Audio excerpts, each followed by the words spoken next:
am so excited to introduce our final leader today. It is Spotlight's very own Dana McMenamin.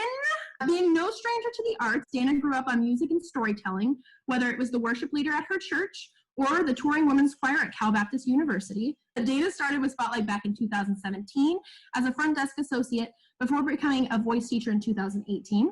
When she's not at Spotlight, she's a professor of public relations at Life Pacific University. And not only that, she is a guest talent coordinator at the Walt Disney Company, as well as serves as the head trainer for their marketing educational programs in the parks. Dana is never caught dead without her red lips and her Audrey Hepburn style, vintage style. So who better to teach us about our own personal brands than Dana? Welcome, Dana. It is so good to have you. Hello! Oh my gosh, I am so excited to see you all. This is such an honor, and I'm so humbled to be able to be speaking in front of all of you and to be able to speak with you. I'm so excited to hear some of your thoughts at the end. I mean, literally, I will say this first off before anything is you are more than welcome to always message me or find me on Instagram if you ever have a question, specifically what we're talking about today or anything. I mean, that's what I love, helping people. That's part of why I do my job and what I do, is because I love being able to give people a little bit of themselves back, maybe that they weren't able to see before. But yes, as Katie Jo said, I have been a part of the performing arts for a very, very long time. And I grew up as an only child. And so with that, being an only child, I had a very, very big imagination, because I was always like, well, I don't have any sisters or brothers to hang out with, so I'm going to just make up things. And with that imagination came some very crazy dreams. My first dream was to be a Disney Channel star. That was my goal. That was my life. I wanted to be Lizzie McGuire. I wanted to be Raven. That was my dream. Because I love to sing, I love to dance, and I love to act, and I wanted to do all those three things, and I love Disney. And so I was like, well, why not just do it all? And so everyone that I met, so specifically in like middle school and high school, I would literally be like, hi, my name is Dana. I'm going to be on Disney Channel someday. So like, look for me. Like that was like my opening statement to people. And I think someone said Katie Jo can agree with that. That's how Katie Jo and I became friends. We both loved the Jonas Brothers, and we both knew we wanted to be Disney Channel stars.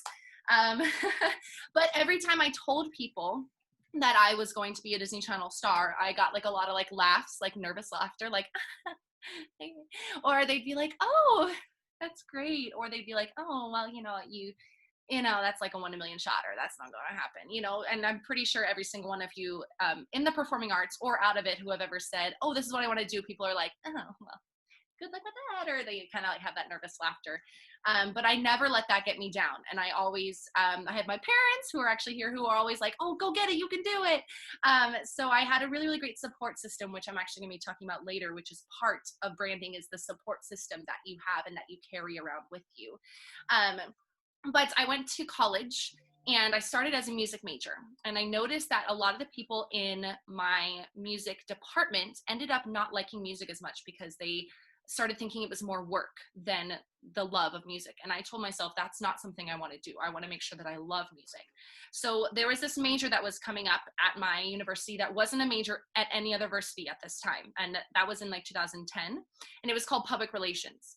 And when I saw what public relations does, it basically is, okay, you are helping maintain the persona and the promise of what this company or this person believes in, and you are here to maintain that personality, maintain that persona, and you also get to plan things. I'm a planner. Anyone who knows me knows I love the checklist. I love to check the things off. I love to plan my breakfast, plan my outfits. I love it. And so I thought, well, maybe I could do this. I've planned parties, I've planned a couple weddings, I've planned showers, like all of these different fun things. Maybe that's what I could do. And I loved that I was able to help people as well. I've always been a textbook people pleaser. And so I wanted to be able to help people. And I realized that when I was a worship leader at my church, I loved the behind the scenes. It was so cool to be playing the guitar and singing, hearing the other vocalists, hearing the drummer and the electric guitar, the lead guitar, the bass player all come together. And I knew that I was able to make that possible. And I loved that I was able to create something and then to hear the entire audience sing along that was something that was so like, I loved that because it meant that I was able to create joy and to be able to lead people into something that maybe they weren't really comfortable into doing. And I was able to be like that vessel in that boat. And that's when I kind of realized, oh, I think I might want to do public relations. And a lot of people are like, oh, what the heck is public relations? We'll kind of talk about that. That's not really what we're here to talk about today, but I will get into the importance of the fact that every single person, whether you think or not, you are your own publicist. There is no one better to represent you than you, because no one else is you. And so we kind of get to talk today about what it means to be your own publicist, what it means to represent yourself in a way that is authentic and real, but yet still having fun, going to auditions, going to interviews, whether you're in the performing arts or not. We all have a story to tell. Bert said this last week, we're storytellers. We all have a story. And one thing that I want to make very clear to every single person in this room, whether you are in the performing arts or not, you are an artist. Everyone is an artist and everyone is a performer. So whenever I say performer, I'm speaking to everyone, because everyone in this world is a performer. Because whether you're in the kitchen as a chef, you're in the courtroom as a lawyer, you're on a space shuttle as an astronaut, like you're a performer and you're an artist and you have a craft that you have been given, and there's no one else that can do that craft but you, and that's why you're an artist. You're here to give that to the world. And the thing that I think is so interesting is that most people don't realize, and I was the same, that we don't realize how much we have to give to this world. That's why we're here, is that we have something that the world is missing that only we can provide. And with that, most people don't think that they have a brand, but everyone has a brand. How you talk, how you walk, the way you speak to others, the way you dress, the way you react to news, the way you post on social media, everything that you do has a brand. And people sometimes just don't know how to funnel it down into, okay, if I were to say in a sentence what my brand is, this is it. Because some of us are still growing. Some of us are still going through middle school, through high school, through college. Some of us are still trying to figure out what adulting means. And we're trying to figure out what this is and how we can best benefit the world with our gifts. So I want to share with you the definition of a brand, but I'm not going to do like a very boring one. I'm going to give you my version of what a brand is. A brand is a product that visually showcases what a company has to offer to the world. There's something that every single company has. That's why they create companies. And then they say, this is the brand, and we are visually showing you what we have to offer. So I'm going to take Starbucks, for instance, not only because I love them, but I also used to work for Starbucks in college as a barista. And I loved Starbucks not only because it gave me the best lattes ever, but because I loved how kind they were.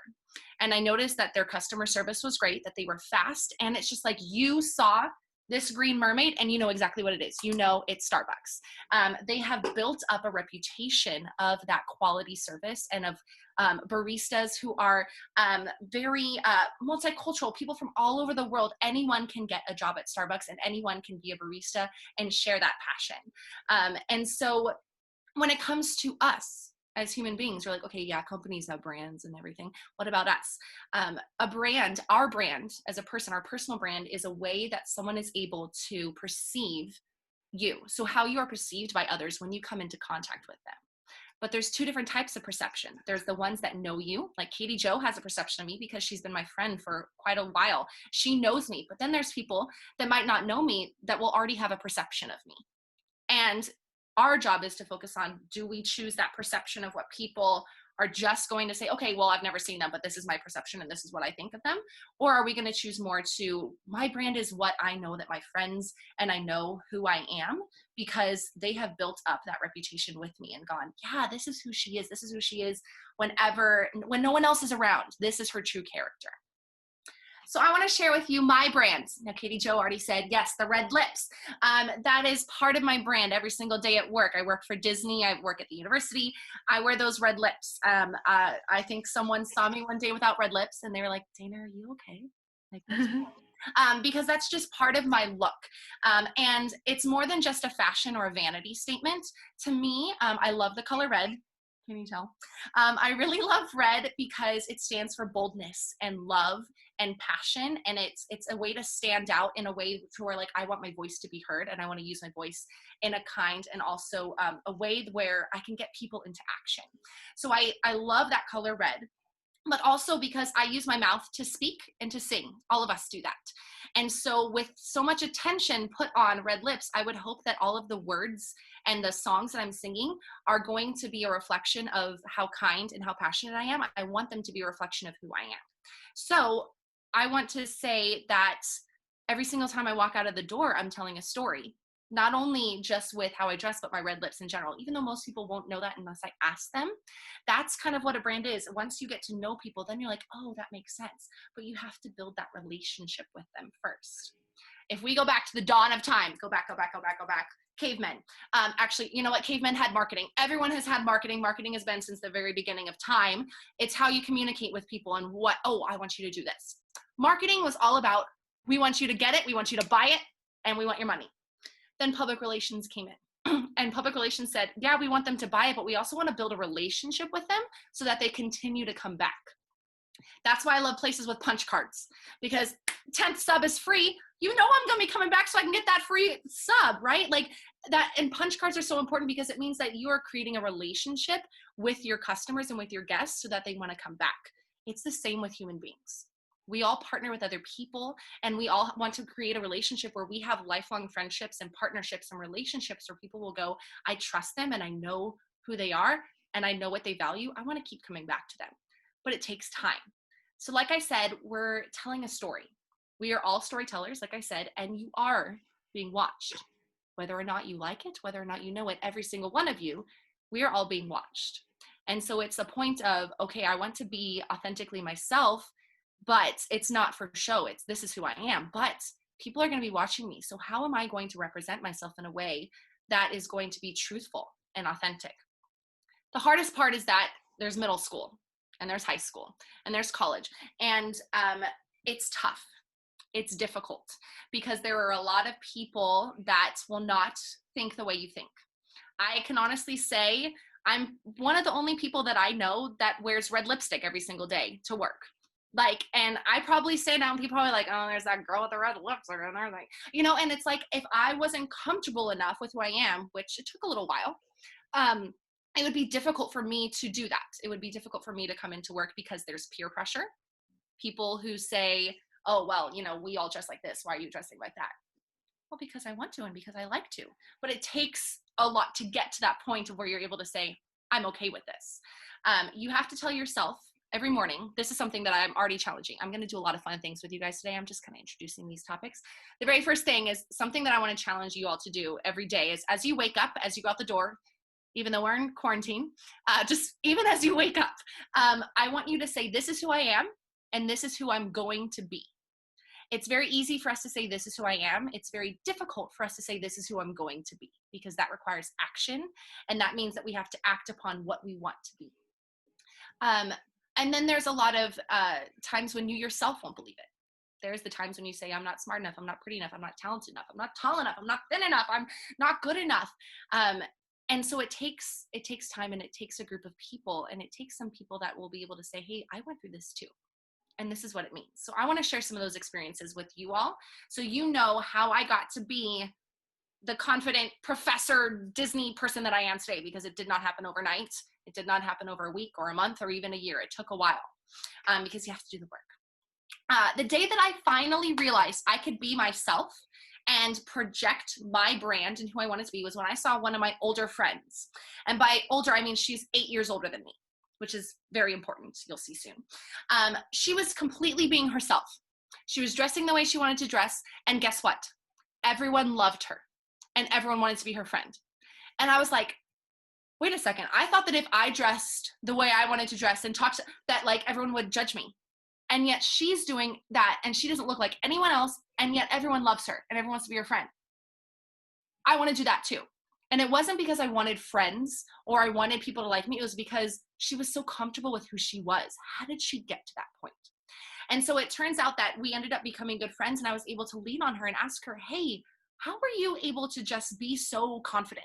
How were you able to just wear what you want to wear, and yet everyone still likes you. And it was good because she was 8 years older than me. It meant that she already went through college. She'd already gone through picking out a career, going through interviews to where she could give me her life experience. And that's why when you are creating a brand or becoming who you are, you need to have people who are older than you that are going to give you advice, mentors, not someone who's your same age because they're going through it with you. You need someone who's gone through it, and you need someone to say, this is my advice. Now, it's difficult. There's two sayings that I loathe entirely. Is when someone says to me, just be yourself. Well, how the heck do I be myself? No one's ever been me before. I can't go to a library and check out a book that says how to be Dana McMenamin because no one's ever been Dana McMenamin. So it's very difficult when people just say, just be yourself, because there's so much that you have to dig through to find out what yourself is. The second saying that I hate is just be confident. What does it mean to be confident, right? Like there's so many things that people say that, so I hate when people say that, and I will never say that to any of you because I know that there's so much that you have to dig through and excavate to realize this is what it means to be confident. This is what it means to be myself. When I saw my friend who's 8 years older than me, when I saw that, I knew that I could lean on her, and I knew that I wasn't the only one wanting to be myself. And that's when I fully started to come into my own. But there's something that I had to realize. I heard this quote a while ago. Don't know who it's by, but it has changed my life. People don't have to like you, and you don't have to care. Let me say it again. People don't have to like you, and you don't have to care. And that's difficult.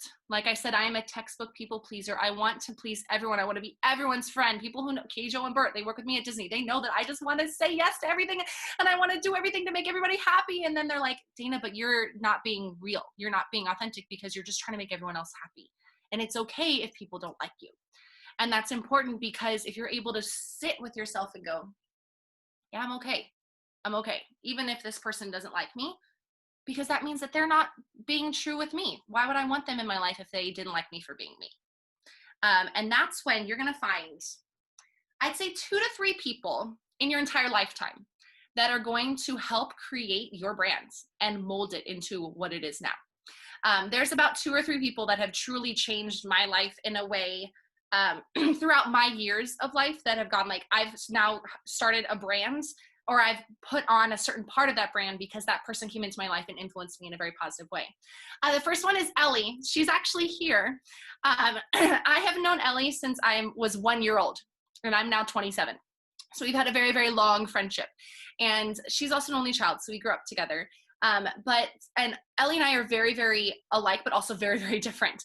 And one thing that Ellie is so good at is being adventurous and being bold. Like she will camp every single day. She'll walk on a tightrope, like over alligators. Like she's just so adventurous. And I always wanted to be that. And I saw that she was so independent and adventurous. And now I have been able to do some very adventurous things because of her. And that wasn't me trying to be like her. That was because she built a friendship with me. And I was able to say, yeah, you kind of let that part out that I wasn't ready to share with other people yet, but you helped create part of that. Another one is, I don't know if I'm pointing to the right way, but the other one is Katie Jo. So I met Katie Jo, like I said, at Disney. And Katie Jo, if you want to know about brand, Katie Jo knows about brand. She's Sharpay fabulous every day of her life.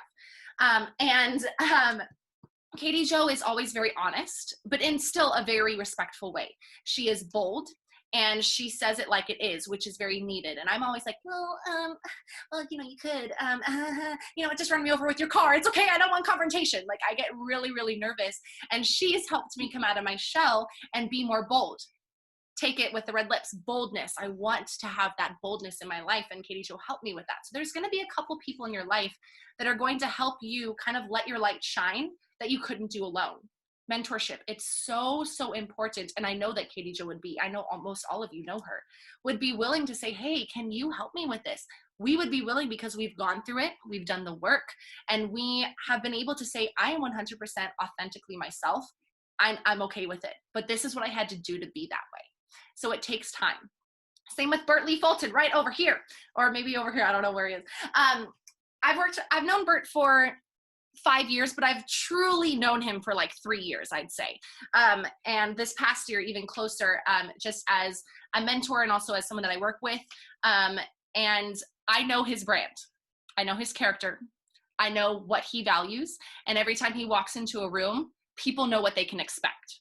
That even if Bert's had a bad day or a good day, he's the same. And that's staying true to your brand, because there are a lot of people that will say, oh, well, you know what? I'm not feeling it today, so I'm going to be mean.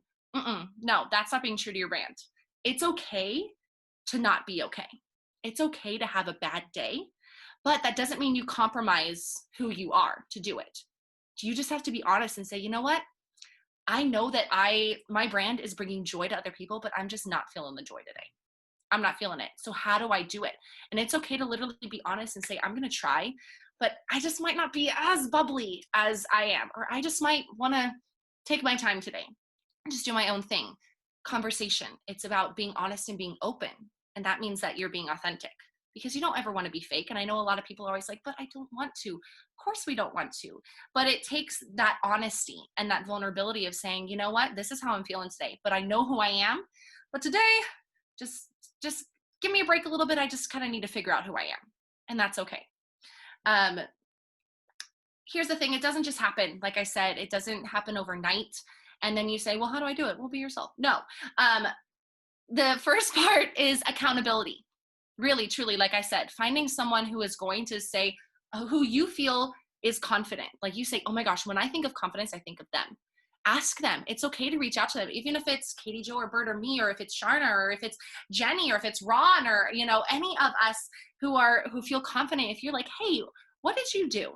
How did you become so confident? Because we probably have different tips and tricks, or maybe we're working through it right now. It's reaching out and being able to say, hey, I need that help. The next thing is confidence, but I don't start with confidence. You cannot be confident unless you are courageous. There's no way to be confident unless you're courageous first. And to me, courage is the ability to physically, mentally, and emotionally act upon or do the things that scare you and seem difficult, all while being yourself. It's a big definition, basically. But to be courageous, it's to do those things that are hard. But no matter if it's hard, you stay true to who you are. You don't compromise yourself just because you're like, oh, well, it was hard, so I had to do this. No, you would be the same every single day with that courage. So how do we have courage? Let's put it from an audition point of view. How many of you have ever gone on an audition before? Or an interview, let's say. Like I said, we're all performers here. So interview, yes, okay. Here are some things that are going to help you with having courage for that audition or that interview. Very first thing, dress for success. Dress for success, okay? When you show up to an audition or an interview and you look put together, this is not for vanity reason either. When you look put together, it shows that you care. It shows that you want to take this role or this job seriously, and that's how much care you will put into that role or that job if you come prepared for the audition. So put it on an outfit that makes you feel like the queen of the world or the king of the world. Like, do something that you're like, this is me. Greatest Showman, this is me. This is who I am. Do that, because then your personality is going to shine through because you're comfortable with this. Sorry, excuse me. Second, on your way to the audition or to the interview, blast a song that gets you pumped. That builds courage in me. Katie Jo will know this.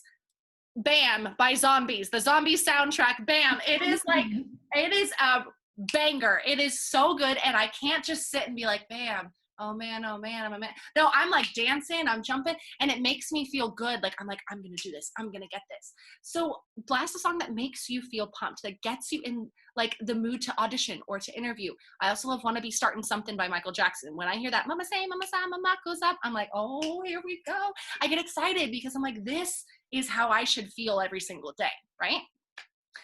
When you walk into that interview or that audition, you are making a first impression.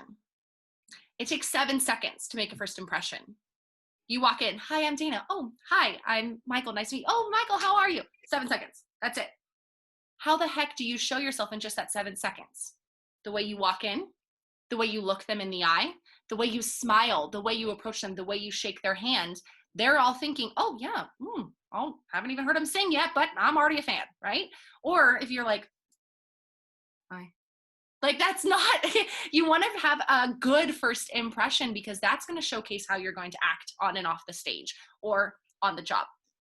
Also, your first impression doesn't happen with the interviewer or with the musical director or the choreographer. It happens with the front desk person or the check-in person, right? Katie Jo.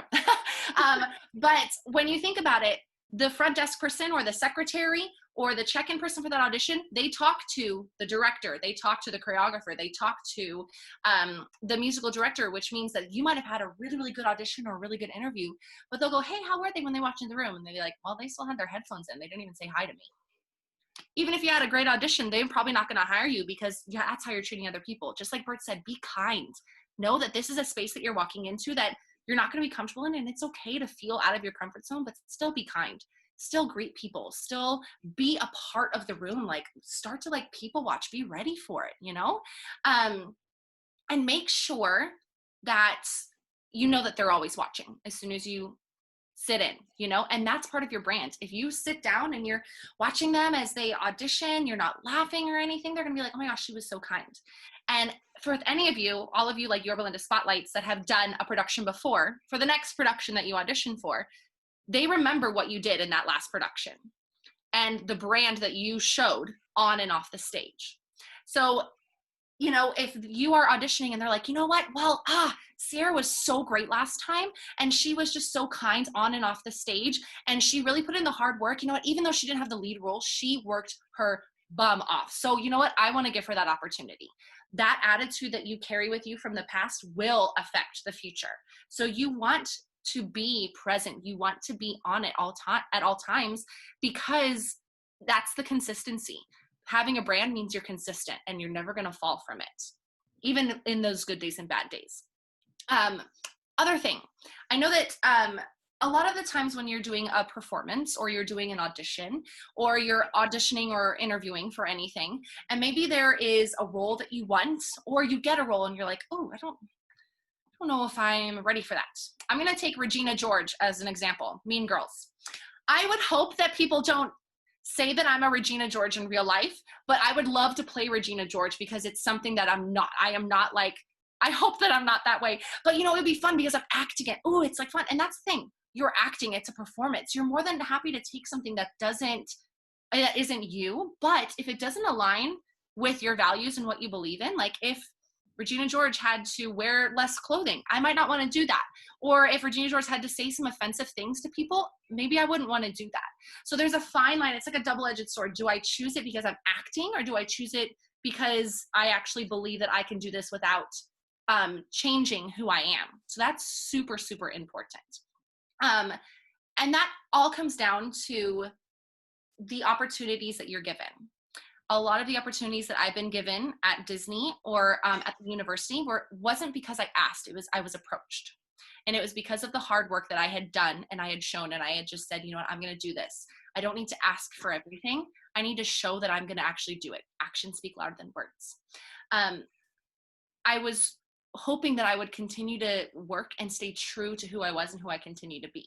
So when I walk into that room or that office or a meeting or the studio, I make sure that I give not only 100%, but 110% and do the work, not to prove I'm the best, not to gain a new title or a position, not to show off. It's to hold myself accountable to the promise that I made of being authentic and real in the way that only I can be. Because that title or position or that new role or that part is never going to satisfy you in a way that being true to yourself will. You can't let that be that mantle and then go for it and then not say, and then at the end you're like, oh, well, it's over. Who am I now? You need to know who you are going into it. And you need to do that work, which is awesome, because it's the hardest part, but it's the most rewarding part of being able to say, I'm going to sit down and I'm going to go through. What do I need to do? How do I do this, right? We are all performers. We're all storytellers. We're all artists. And the life of a performer, every single one of you, is that you win some and you lose some. There are good days and there are bad days. There are the highest of highs and there are the lowest of lows. There will be times when you get that dream role or the dream job. And then the next one you go for, you won't get it. And that does not mean because you weren't good enough. It's because every role was not meant for you. Every role was not made for you. Every job or every title was not made for you. If you got every single role you asked for, you would not grow. You would not be the versatile performer or artist or storyteller that you are, because you have to go through the struggle and through the pain. And that's the hardest part. That's why we have that accountability of people who are able to say, hey, let me help you. Yeah, because I didn't get it and I really, really wanted it. I was the lead last time. Why didn't I get the lead this time? Because that wasn't meant for you. And there's probably something else, another role or another job that you're going to learn much more from than having that lead role. If you're able to work through that struggle and come out alive, that means you know who you are and you're able to hold on to that character and keep your values consistent, no matter if you feel good or bad. And I can tell you that there have been times when I have not gotten what I've wanted, more than once, more than twice, more than 17 times.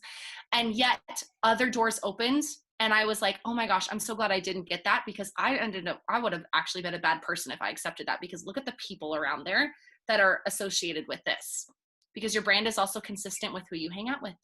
So if I had taken some of the roles, the people in those roles, it wouldn't have been good for me, because I might have not been able to keep up with my character. But you're probably asking, Dana, you've talked so much about brand, you've talked so much about character, but how do I do it? How do I create my brand? What do I know what my brand is? We're going to do it right now. We're going to excavate and dig out through all of the processes of what it means to have a brand and to hopefully help you find out what your brand is. So I need you all to get a piece of paper and a pen, or if you have your phone and like the notes app, that's okay too. But I need you to get a piece of paper and a pen. I do love like physically writing things. It's very therapeutic. So. Okay. I'm excited. Oh, I'm excited. Okay, piece of paper and a pen. How do I create my brand? What do I know what my brand is? Very first thing you're going to do. Are we all good? Do we all have a piece of paper and a pen or your phone? Yeah? Right. Very first thing you're going to do is you're going to write down your full name. I would write Dana Catherine McMenamin. If you're a junior or a senior or a third or a fourth, write that too. Write your name.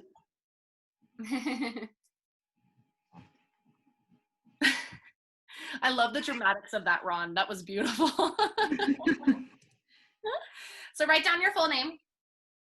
And now what I want you to do is, if someone you know saw your picture or your name, what would you want their first 5 adjectives to be to describe you?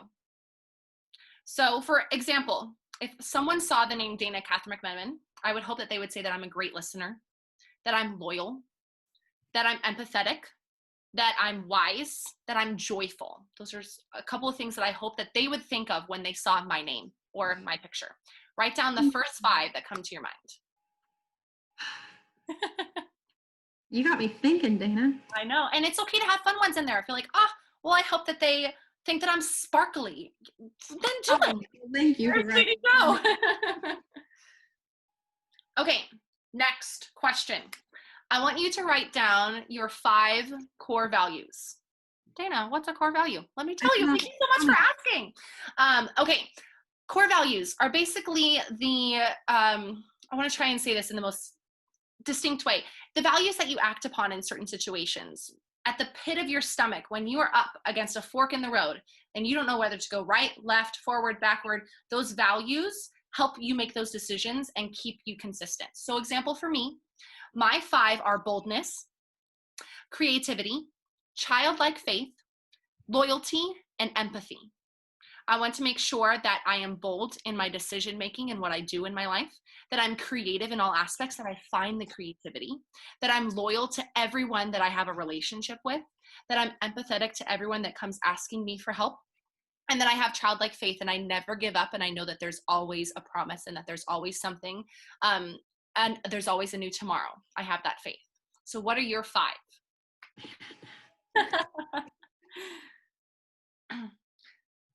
One thing I do want to share as you're thinking of these core values is that your brand can evolve. If you look at Starbucks, the very first time Starbucks ever was invented in 1971, I think is the year, it was the dark brown and kind of brass logo, and it had the full mermaid and it said Starbucks Company and everything. Now there's not even a name, it's just a green mermaid. It evolves, right? But your core values stay the same. Your core values, now there may be things that you valued when you were younger that are different now, but as you are coming into your own and realizing this is who I am, whether you were in a tough situation or a great situation, your core values stay the same. You do not falter with those because those are your guiding principles. Those are the things that help you become who you are. Okay, 5 core values. Are we good? Okay, I'm moving on. Next, this is kind of a fun one. I want you to write down 5 things that you consider yourself to be an expert in, or things that you geek out about. So for me, music. I love music. I could talk about it forever. I could sing it. I just love music. I love home design and organization. I could walk into any home and be like, let me fix this for you. Katie Jo knows. I love organizing. I love making a home feel safe and feeling like they can walk in and they don't have to feel cluttered. I'm an expert about cats. My cat is literally sleeping under my laptop right now. I love cats. I could talk about them all day. I love film. I could talk about movies forever. I could give you all the behind the scenes facts of movies. I know way too much. And the last thing, Audrey Hepburn. She's right over here and right over here. Love her. I love everything she stands for, as a woman, as a mother, as a actor, as an artist, and as a humanitarian. Love her. I could talk about her all day. So what are 5 things that you're an expert in that you geek out about?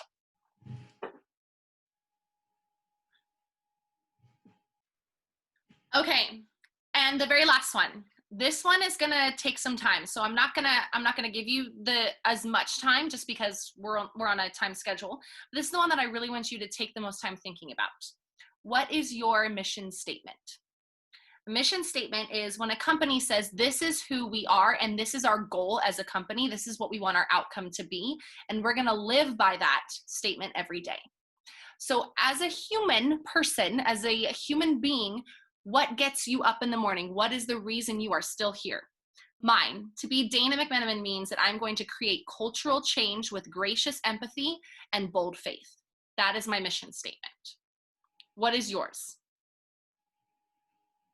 And it's okay if you don't know it right now. Like, to kind of be putting down like some adjectives, like, okay, like if you can see that my mission statement had some of my core values in it as well.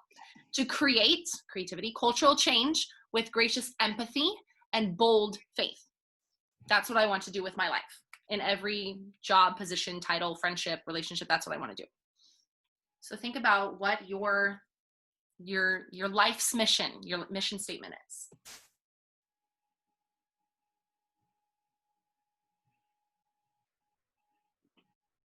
Now with all of these, I'm going to continue to let you write, so I'm just going to talk while you guys are writing, no worries. These are the things that are going to help you're going to take all of these different, the 5 adjectives, my 5 core values, my 5 things I geek about, and you're going to start to mix and match and kind of mold what your brand is, because that's what I did with mine. That's how I was able to say every time I walk into a room, I love vintage. I love the era of the 1940s and 50s because everyone just dressed with a purpose and they cared, and it was just like a simpler time. People had better communication. There wasn't social media. There was all this stuff, and it just seemed like a beautiful time to live in when it came to like the arts. I really, really loved it. And so I want to make sure that I'm creating that with my brand, that I am bringing that simplicity, but yet that communication and that passion. So with your mission statement and your adjectives and your core values, you're going to start to realize, okay, this is kind of my brand. And if you need further help, you are more than welcome to find me on Instagram, or even message me, or even get Katie Jo's contact info. Like I am able to help. That's what I do, especially as a professor with my students. That's my job, is to help them find out what their brand is, because they're about to go into a communications field or a public relations field where they're going to have to be 100% on. So that's something that I really love helping people do. One thing I want you to remember with branding is that branding is looking at a company or a person and knowing how they make you feel. Like Maya Angelou said, I'm not going to get the exact words right, but people won't remember what you did or what you said. They will remember how you made them feel. And that's the most important thing. When I look at Starbucks, I know I'm going to have a good time. When I see that Target logo, I know I'm about to spend way too much money because I love Target and I know that I'm going to have a good time. When I see certain people, I know how they're going to make me feel. They're going to make me feel uplifted. They're going to make me feel loved. They're going to make me feel more confident in myself. When you are able to do that, that means that you have truly focused on what your brand is, because then you're able to share that with other people. Our brand isn't for ourselves. That's why it's a brand, because we're able to visually show other people and impact them in a way that maybe they haven't been able to be impacted yet. One other thing is that most people are concerned with how they're viewed when they walk into a room. When I walk into a room, they better be like, yes, diva, or something like that. I'm also actually more concerned with how you're viewed when you walk out of a room, because then you're not in the room and they have the opportunity to talk. How are you going to be viewed when you walk out of a room, right? What are people going to say about you? Audrey Hepburn actually said that you can tell more about a person by how they speak about others than about how others speak about them. Are they saying kind things about others? Because that means they're a kind person. Because they can say, oh yeah, that person's really, really good, but I want to see how they speak about others. That's part of your brand, how you speak to others and how you speak about them. That shows so much of your character. Yeah, which is pretty great. And I think that comes important with social media. Any of us have social media? We all do, probably. I love Instagram. That's my favorite one. I love pictures. I love art. And I just love following celebrities. I'm like, oh my gosh, it's like they're my friends. But I love that you get to share a part of yourself on social media. I grew up without social media. I grew up with where I couldn't be on the internet and on the phone at the same time. I grew up like outside. I only had like 8 channels growing up. Like there's things that I did not know social media growing up. And so going into this world of social media, there are so many positives. There's also a couple negatives, but I think that what we have the power to do with social media is the fact that we can share ourselves and what we care about and and we can do it in a way that more than who we just know, more than our core group of friends can see it, and it can make a positive impact. So when you're posting something, it's not just your friends that are seeing it, it's people all over, right? When you are auditioning, the directors are going to look at your social media. They're going to see, hey, how are they presenting themselves online? If you're going for an interview for a job, they're going to look at your social media. I know Disney does that because Disney is a very, it's an entertainment company, and it is a very loved company, and they want to make sure that the people that they bring into that company and that career are going to uphold the brand in the best way possible. So you have to think about, I'm posting this, but yes, I can have fun as well. I can post a cute outfit. I can post where I am on vacation. I can post a story on the news that's like really, really personal to me, and I want to share my opinion, but I want to be kind as well. It's that balance of, okay, I want to share my opinion, but I also want to be kind. Stand up for what you believe in, but make sure that you have that perspective of every angle of knowing, okay, this is my brand, is to be joyful. I need to do it even in the times when someone says something online that maybe I don't agree with, right? How do I shift my perspective to understand where they're coming from? That's branding as well. Yeah. So I hope that these tools that I gave you, that activity, is literally help you, sorry, I can't talk right now, that is literally able to help you just kind of funnel down the core parts of who you are.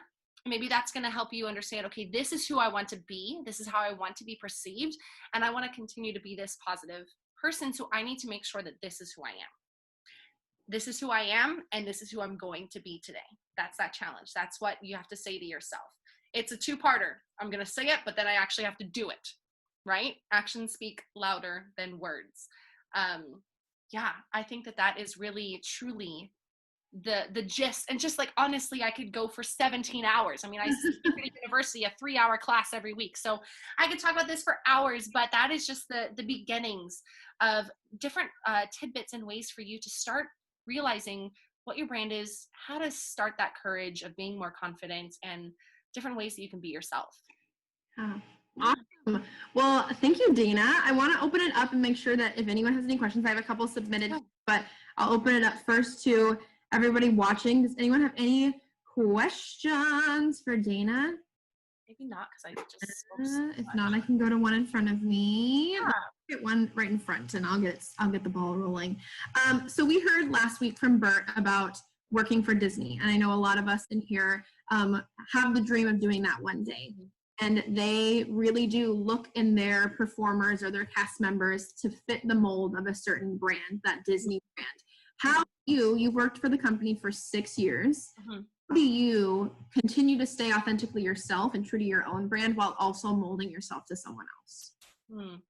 I think I have had the great privilege of working for Disney, because Disney's core values, some of them are openness, respect, courage, honesty. And so when you think of like a company that believes in openness and honesty and courage, it's a little bit easier for you as a person to come into a company that already believes in that, because they know, yes, you can be yourself.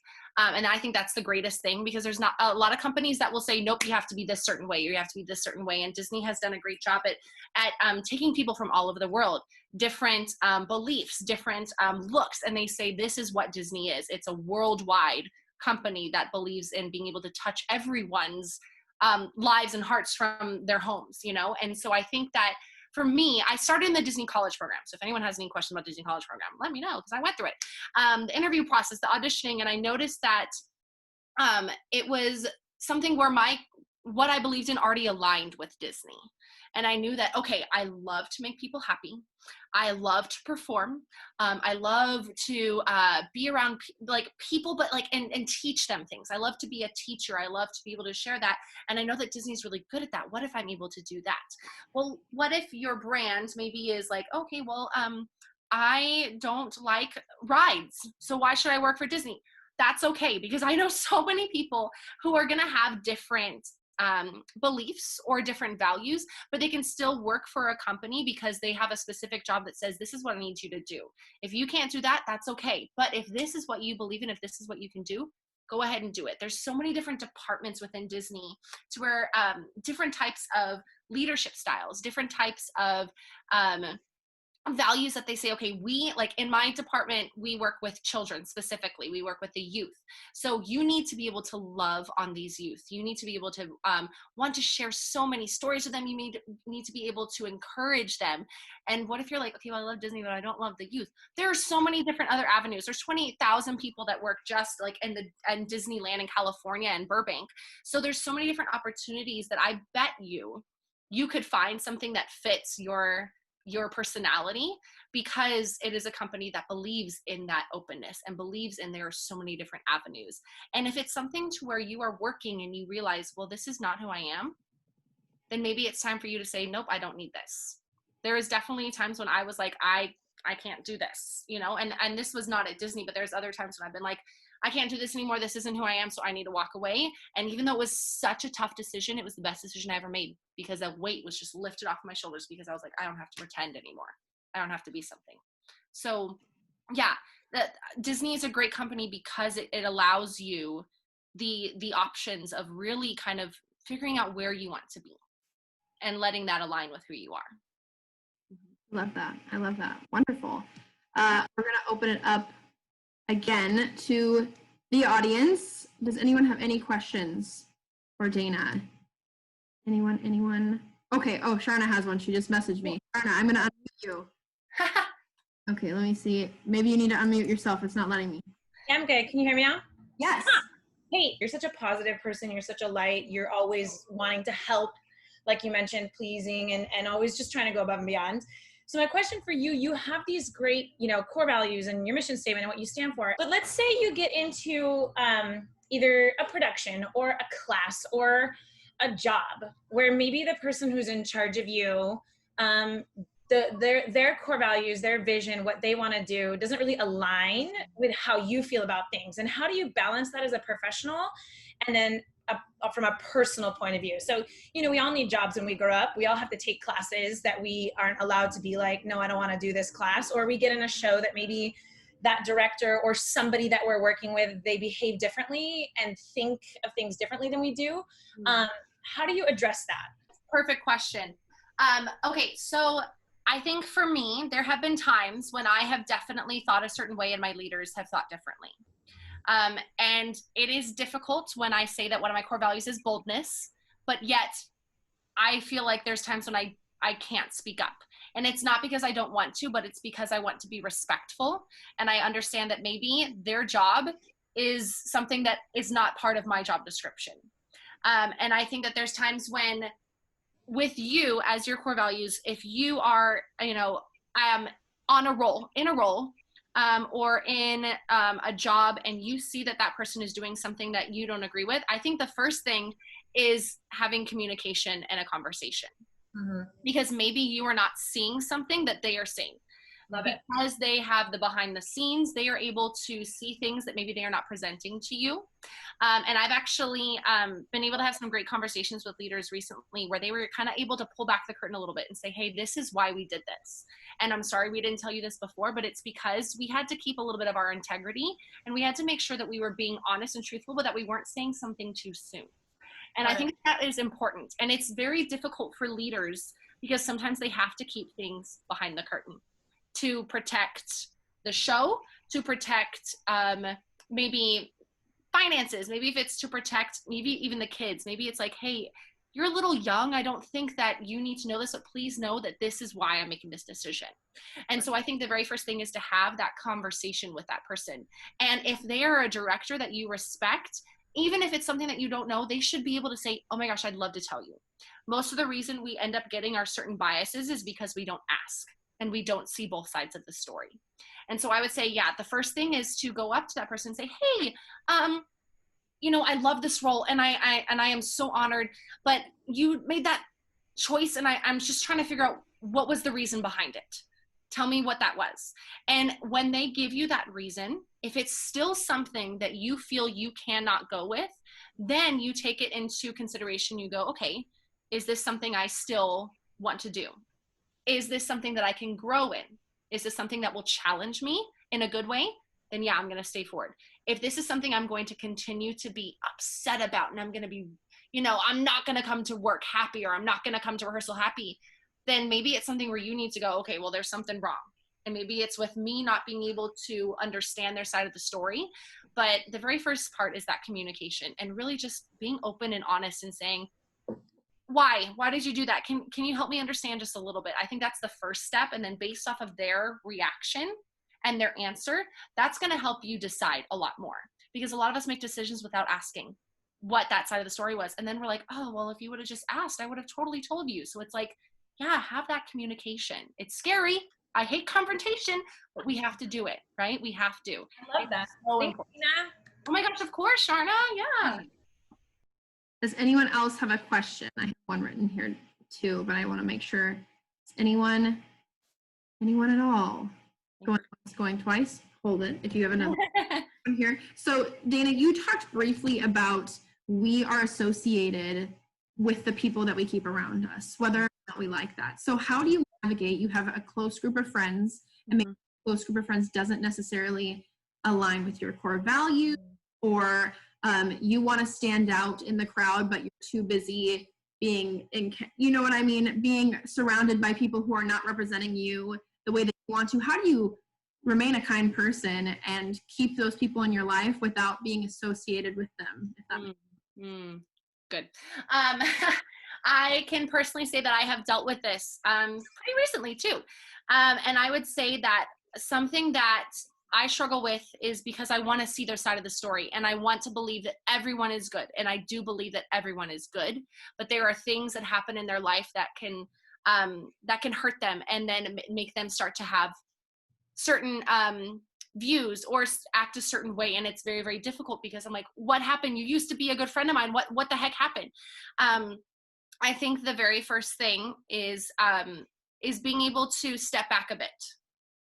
And I think conversation is good, but being able to step back. I am such a strong believer in only having like 2 to 3 people in your life that you tell everything to, and then everyone else is like, yeah, we're friends, we hang out, but I'm not going to share certain parts of my life with you, because you need to truly be a confidant, a mentor, a supporter of me. And I think that that's where it's like the social media thing's a little bit difficult because we share so much sometimes. And I think there's certain times when you don't need to share as much, and it will end up protecting yourself and your heart in the end when you realize, you know what, I don't need this person's influence in my life.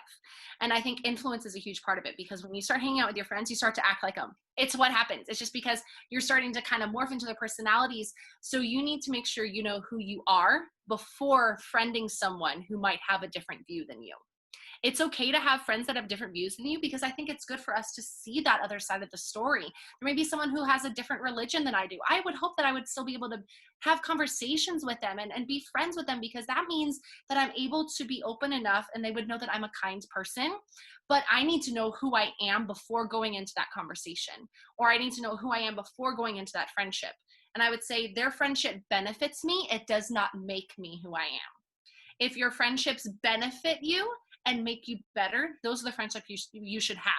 Those are the people you should partner with. But if you go into that friendship and go, oh, I need them. No, you don't need those friends. You should have those friends as supports and as people who help make you shine. And so I think that's super important, is like, that's why companies don't partner together if they don't share those same values. So, yeah. Awesome. Ooh, thank you. Thank you. Of I'm gonna open it up one more time, see if we have any questions. I think we're good. Yeah. Okay. Well, someone messaged me one. I think Cammy raised her hand too. Cammy. Hi, Cammy. Oh, there Hey, you go. I want to know, like, which teacher, like, did you take theater in high school? Yes, I did. Yeah. Who's the teacher that impacted your life, like, the most? Ooh. Okay. I would say the ones that impacted me the most were in high school. Middle school was rough for me. I was just very independent, and I just did my own thing. And I went to a very small school. Like, there were only 6 people in my graduating class. That's how small it was. So in high school, I had 2 teachers that impacted me the most. The very first one was Mr. Palmer. He was my guitar teacher. And he was a teacher where you felt like you could just walk up to him and like tell him your life story.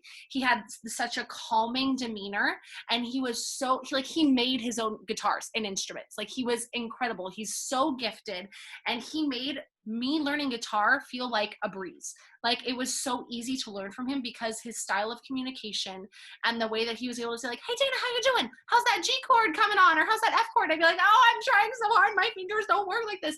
And so he just was easy to talk to, and he was kind, and he was so just brilliant. And he never let his brilliance, though, make him seem like he was better. And that's something that I really love about teachers, is that I've had chemistry teachers that are like, I'm in science, so I know more. And I'm like, I don't like science. So I love when teachers are able to be brilliant, but they don't ever think that they're better. They are like, hey, I'm here to teach you, and I'm here to make you the best. The other one was Mrs. Kadine. I ended up being her teaching assistant my senior year. Her son was one of my best friends in high school. And I ended up being her teacher's assistant for math. I don't even like math, but I loved her so much because she just had this same thing, a demeanor. When you walk into her classroom, you knew it was a safe place, and you knew that you could learn. And so I loved having one from the academic side and then the performing arts side, math and guitar, because it was showing that there are 2 completely different subjects, and yet they were still able to bring out the best in me and the best in students that maybe didn't feel like they were good. And that's why I loved them so much. So Mrs. Kadine and Mr. Palmer, I'll write them in my will. I love them so much. Love that. Yeah. Thanks, Cammy. That was good. Okay. Yeah, I could end it because I have one thing that I want to share with you all. Sure. Just make sure. All good? Okay. Are we good? Okay. One thing I want you to think about. Has anyone ever seen The Greatest Showman? I love that movie. I love it so much. I actually, the theme of my training at Disney this past year was The Greatest Showman, because Hugh Jackman, love him. Zac Efron, love him. But Hugh Jackman portrayed P.T. Barnum. He portrayed a very lovely and kind side of P.T. Barnum. But what P.T. Barnum did was he created a circus, and he created, honestly, one of the very first touring type of shows that the world had ever seen before. And I love it so much because the world had never seen a circus. The world had never seen a traveling show. The world had never seen acts like this before. And a lot of what we do now in performing arts is because of the circus, is because of P.T. Barnum's public relations theories and everything. He was one of the fathers of public relations, even though it might not have been the best way of public relations. But he gave the world something that it had never been given before, and only he could do it. And so my challenge for all of you is that just like he gave the circus to the world, what could you give the world that it's missing? What could you contribute that is authentically and uniquely yours? Because there's something that the world is missing that only you can provide and no one else can. This is something that I give my university students as their final project. And they have to come in and do this whole big, huge thing, a whole production. But what is something that the world is missing that only you can provide, that gives the world your authentic and unique self? And I will leave you with a quote by Dr. Brene Brown, who is an incredible human researcher. She understands and researches human emotion, vulnerability, love, despair, and she basically researches how we connect to other humans through those different emotions. She's wonderful. And she said, authenticity is not something we have or we don't have. It's a practice, a conscious choice of how we want to live. Authenticity is a collection of choices that we have to make every single day. It's about the choice to show up and be real, the choice to be honest, and the choice to let our true selves be seen. That's what authenticity is. And that's branding. To let our true selves be seen in the face of adversity, in the face of challenge, in the face of heartache, in the face of despair, in the face of anxiety, in the face of depression, in the face of feeling like you have nothing left to give. The courage to be able to say, I'm going to let my true self be seen. You will have people back you up. You will have people behind you because you're not afraid to show who you are anymore. That's authenticity, and that's branding.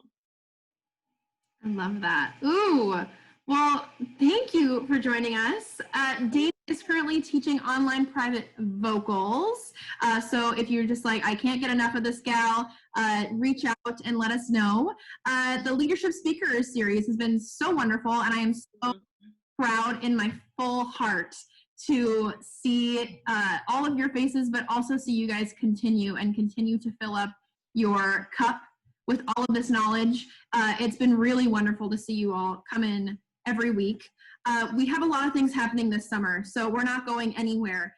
Don't leave us. We have our main summer camps that we have done traditionally every year are happening. It will be our first time opening our doors. So they will be happening in studio, in person, for ages 5 to 14. So if you're interested in that, please sign up because they're very limited spaces, but they're happening in person. We also have our Miscast Cabaret, Everything Goes, a virtual performing experience with master classes, group numbers, and no audition needed. So take a look at that. That's open on our website, as well as we're going to be announcing in our newsletter. We have a full June schedule full of drop-in, pay-what-you-can classes that feature almost every single one of our staff members, whether it be vocal techniques or throwback dance numbers from some of our old shows. Thanks, Ron.